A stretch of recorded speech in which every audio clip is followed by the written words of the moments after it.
de hoje a gente vai compartilhar com vocês uma recomendação que na verdade vai abrir os seus olhos para entender o mundo. A essência de como o mundo funciona se resume em Monty Python. Monty Python explica a vida. Explica a vida, Se sério. você não conhece, é um grupo de comediantes britânicos da década de 70, que tipo assim, influenciou todo mundo. O Monty Python tinha essa coisa de pegar uma situação totalmente absurda e colocar pessoas nessa situação agindo como se tudo fosse factível, como se tudo fosse lógico dentro dela. Mas eu não quero falar dessa influência que eles têm nos grupos humorísticos, não, eu quero falar de como essas coisas absurdas acabam sendo muito realidade. Como você pode pegar uma situação totalmente escrachada de uma sketch do Monty Python e aplicar, por exemplo, no Twitter. A lógica de construção de conhecimento da internet por Monty Python. É uma cena do Monty Python e o Santo Graal em que as pessoas querem queimar uma mulher acusada de ser uma bruxa. Eu não vou colocar o vídeo aqui porque eu não quero problemas com direitos autorais, mas eu vou narrar essa cena pra vocês. O filme se passa na Idade Média. Tem um Lorde na cena e ele é procurado pelos plebeus, pelos servos ali que estão enfurecidos trazendo uma mulher pra ser queimada, dizendo que ela é uma bruxa. Aí eles chegam, trouxemos uma bruxa, podemos queimá-la? E aí o Lorde pergunta, como vocês sabem que ela é uma bruxa? A turba fala pra ele, ó, ela tem o nariz de bruxa, ela parece uma bruxa. Olha a cara dela, ela é uma bruxa. Aí a mulher fala, mas foram eles que puseram esse nariz em mim. Aí ela tá com o nariz de borracha, assim, que ela vai tirar. Falso, assim. Mas diante dessa falta de lógica da turba do povão, o Lorde vai explicar pra eles como que racionalmente você pode identificar se a bruxa é uma bruxa de fato. O Lorde fala, vocês queimam a bruxa, qual outra coisa vocês queimam? Madeira. Madeira. Se a madeira queima e a bruxa queima... Então a bruxa é feita de madeira. Mas aí o Lorde fala, não, pera lá, como que a gente determina que ela é feita de madeira pra ser uma bruxa? A madeira boia na água. O Lorde pergunta, qual outra coisa boia na água? Aí um diz, um pato. Pato boia, madeira boia. Então a lógica do Lorde era o seguinte, se a mulher pesasse a mesma coisa que um pato, quer dizer que ela era feita de madeira. Se ela era feita de madeira, quer dizer que ela queimava, quer dizer que ela era uma bruxa. É a lógica da internet explicada na década de 70 ou 80, não sei como foi feito o filme, pelo Monty Python. A pessoa, ela quer que uma coisa seja daquele jeito. Ela vai usar todos os subterfúgios lógicos e ilógicos para fazer com que aquela coisa seja daquele jeito. Ela não aborda um objeto para entender o que o objeto é. Ela já tem uma ideia do que esse objeto é. Ela sabe onde que ele tem que se encaixar. Aí ela pega o objeto e ela amassa o objeto assim, então, pra fazer caber. Até fazer caber. Isso que tá acontecendo. As pessoas não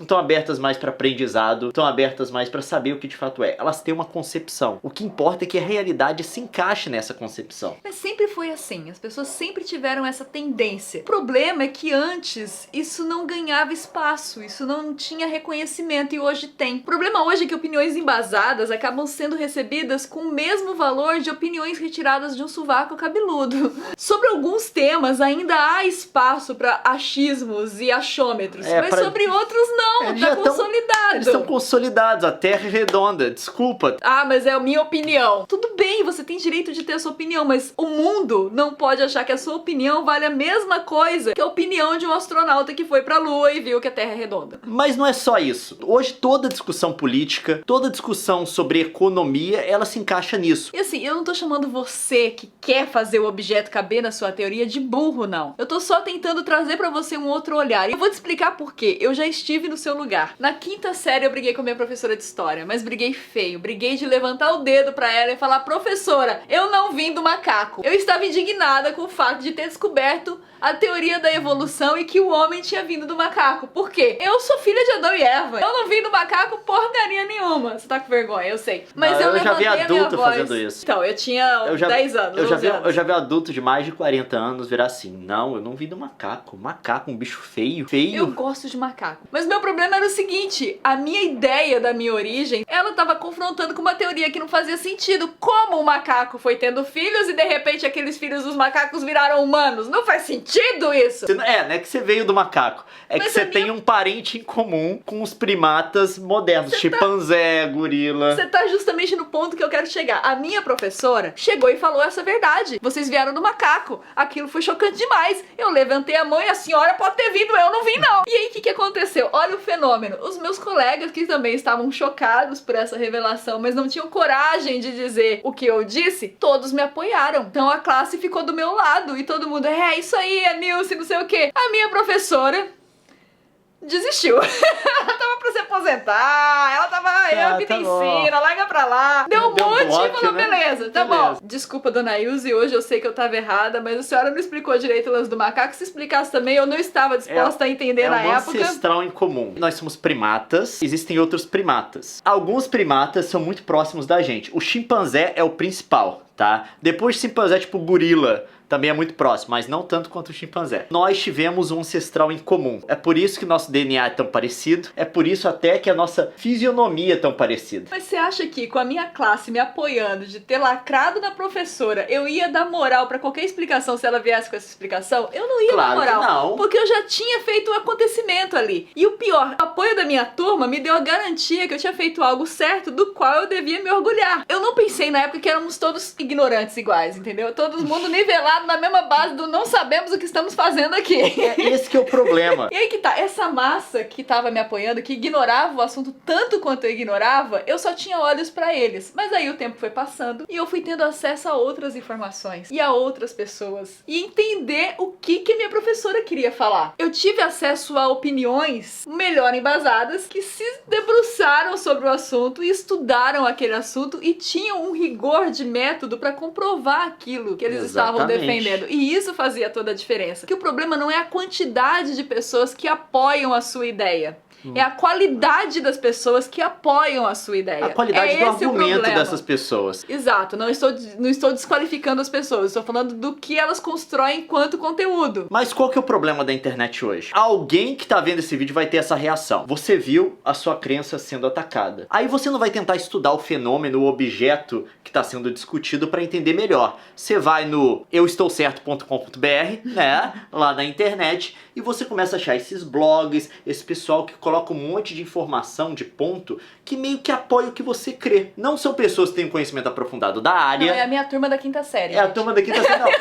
É pessoas que, se você for escrutinar esses argumentos, os argumentos são todos problemáticos, tirados são todos errados. Cabeludos. É o negócio da luz do homem pisando na lua, que mostra que o homem nunca foi à lua, que aquilo era uma montagem. Aí vem alguém que entende de física, de reflexo de luz e coisa do tipo, te mostra, não, a lua é 90% reflexível, então isso explica... Tá não, você tá errado. E a sombra na pedra? Não, é porque a posição do sol em relação a lua e a posição da câmera. Não, você tá errado. Eu vi num documentário no YouTube. E aí tem um outro fenômeno. A pessoa tem a verdade dela questionada, ela não vai tentar buscar fatos pra apoiar a verdade dela. Ela vai buscar também fatos pra atacar a pessoa que tá questionando a verdade dela. E o nome disso é ad hominem. Uma pessoa parte pro ataque pessoal. Ela não tá falando, ela não tá rebatendo um ponto da ideia. Ela tá desqualificando quem emite a ideia. Isso é o argumento clássico da internet. A internet é o lugar do ad hominem. Sempre que você vê alguém tentando desqualificar o argumento da pessoa, sem endereçar o argumento, mas endereçando característica das pessoas, tipo, ah, mas esse cara é comunista, ah, mas esse cara é de direita. Você fala isso do Brasil, mas você mora no Canadá. O que tem a ver eu morar no Canadá com a qualidade do meu argumento? Endereça o que eu tô dizendo, a validade dos pontos que eu levantei. Quando você faz o ad hominem, você tá exatamente agindo igual a minha turma da quinta série. Tudo bem se você estiver na quinta série, é totalmente entendível, porque você vai ter acesso a outras visões, você vai ter acesso a outras lógicas e outras formas de fazer o seu conhecimento funcionar e você vai aprender. Agora, se você já passou da faculdade, meu amigo, se você já tem mais de 30 anos e trabalha, e você ainda tá no ad hominem, eu não sei o que falar pra você, eu tô com não, a internet funciona assim. Volta no outro tópico que a gente já discutiu aqui, que é o problema da ignorância. É o negócio do Kozelik lá. Quando você não sabe sobre uma coisa, a única coisa que te resta a fazer sobre aquele fenômeno, aquele objeto, se você quiser interagir com o discurso que está sendo gerado em relação a ele, é fazer um julgamento moral. Aí vem um cara falando, não, porque a Terra é redonda, estão aqui os argumentos da Terra redonda. Ah, mas esse cara aí tá no bolso do Soros. O que tem a ver com a qualidade do argumento que ele acabou de colocar na sua frente, dos pontos que ele levantou? Absolutamente nada. Você desvia dos pontos porque você não sabe falar deles, você vai direto na pessoa. E as características individuais dela não tem relevância nenhuma nenhuma pra discussão daquele assunto. A turba só quer queimar a bruxa. Sempre. Não interessa a lógica, eles vão Nem encontrar a a bruxa. lógica, porque eles já querem queimar a bruxa. E se você por acaso um dia na sua vida encontrar metaforicamente uma mulher com um nariz de borracha na frente da cara, existem formas muito mais eficientes de se pensar o que está acontecendo ali do que dizer que ela é um pato de madeira que flutua, Que queima e queimar a pessoa na fogueira por causa disso. É isso aí. Passar bem. Fique feliz.